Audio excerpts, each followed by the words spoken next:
how to prepare for the next pandemic, and it has nothing to do with this.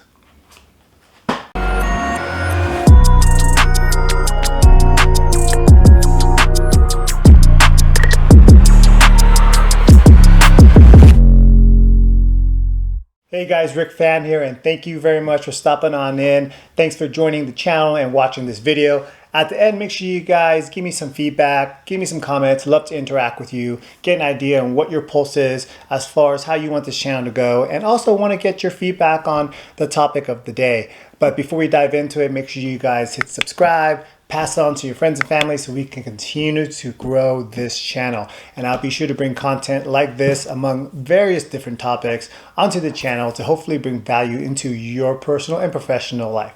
So today we're going to talk a little bit about my thoughts on how to better plan for the next pandemic. And it sounds morbid, but it doesn't have to be. Remember, preparedness is the key to success. So as the world begins to open back up, we're starting to see the light at the end of the tunnel in terms of COVID-19.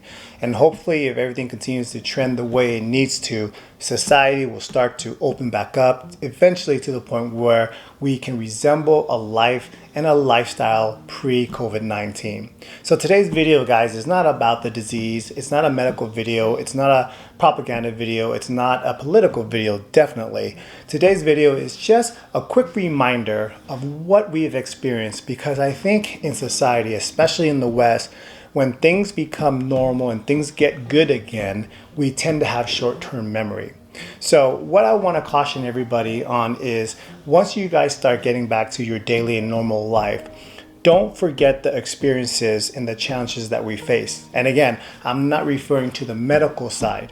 And if you were lucky enough to make it out the other end unscathed, or maybe with a couple of scratches, but overall you're doing okay financially, physically, health-wise, and everything else, you have to take into account how you can prepare yourself, or better prepare yourself for the future, for the next pandemic. So the comparison I make, and it's not my comparison because a lot of people make this comparison, is a post 9/11 world.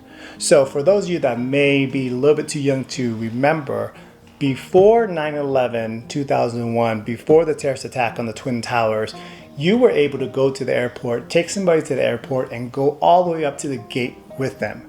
And all the protocols that you're used to, without having water bottles, taking off your shoes, like I said, not being able to follow through unless you have a ticket to the gate, things of that nature were not in place prior to 9/11, prior to the terrorist attack.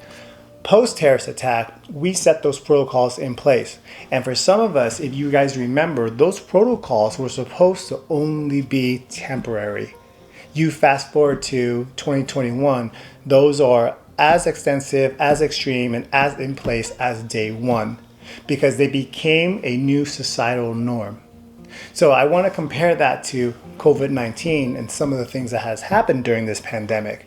And the number one thing that really stands out in my mind is the government's ability to overnight, literally, dictate how you live your life, socialize, and run your business, if you're allowed to run your business at all.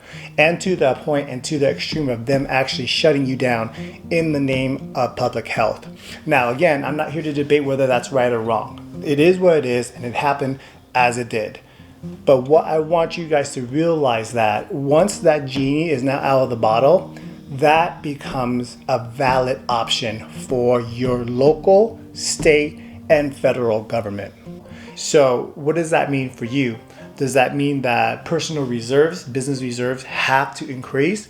Does that mean that if you're planning to open a business, create some type of enterprise, that you have to be socially distance prepared? You have to have curbside availability, work from home, remote capability, whatever it is.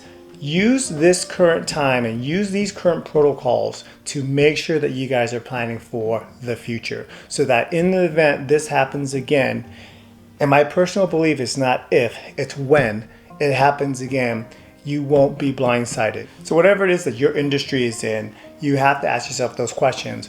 If my business were to be put on hold or stopped or not allowed to operate, what are the things that I have set in place to either circumvent it and fulfill those requirements to still operate, Or what type of security reserves do I need to have in place so that my life's work will not just go away? So these are the things that we have to use this current time. And instead of waiting for history to be created, meaning that for us to pass that moment to study back, study it now in real time and be aware of it in real time. And on the personal side, what is it going to take for you to make sure you have that security?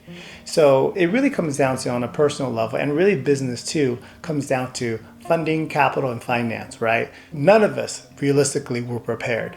We have now been given the opportunity to see into the future on what needs to be done. So before I wrap up this video, I'll tell you what I have been doing. In terms of finance, my career-wise, double down, look for opportunities to generate even more active income now. As far as an additional side income, if you guys have been following this channel, you know that my wife and I have started a fix and flip real estate business as well as a rental portfolio. So our streams of income, our streams of capital have increased. And none of that money has been splurged. I still drive the same car. My wife's car, I think, is 12 years old. I still live in the same house. No lifestyle has been upgraded. And what we want to do is we want to use this time to earn more, save a little bit more, and actively invest and create more. Because last thing that you ever want to do, and for us that we want to do, is be stuck in limbo waiting for the government to help us out, taking them 8, 9, 10 months to cut us a $14, $18, $2,000 check. That's no way to live. That's definitely not a way to thrive. So this video is not necessarily anything special, anything too granular. I just wanted to share my thoughts on the moment and where we are now. Because as I said, we are beginning to open up, which is a hallelujah moment. And we, before we know it, will hopefully go back to normal, pre-COVID.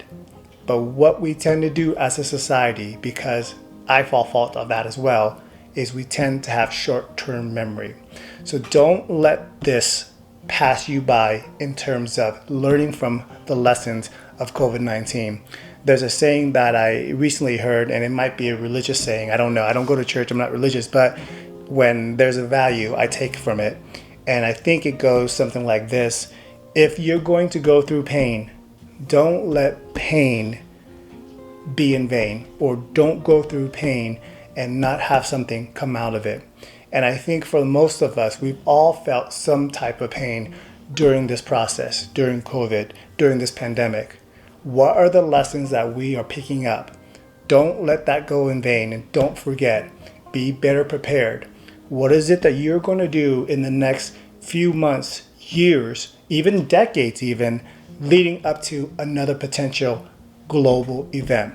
Are you going to take the time to dive into finances and understand it more? Open up a secondary source of income, third source of income, invest your money, learn how to live on a budget or below your means. What is it that you're going to do to ensure that if this happens, when this happens, you are better prepared? So let's not only wait for history to teach us lessons, learn lessons now.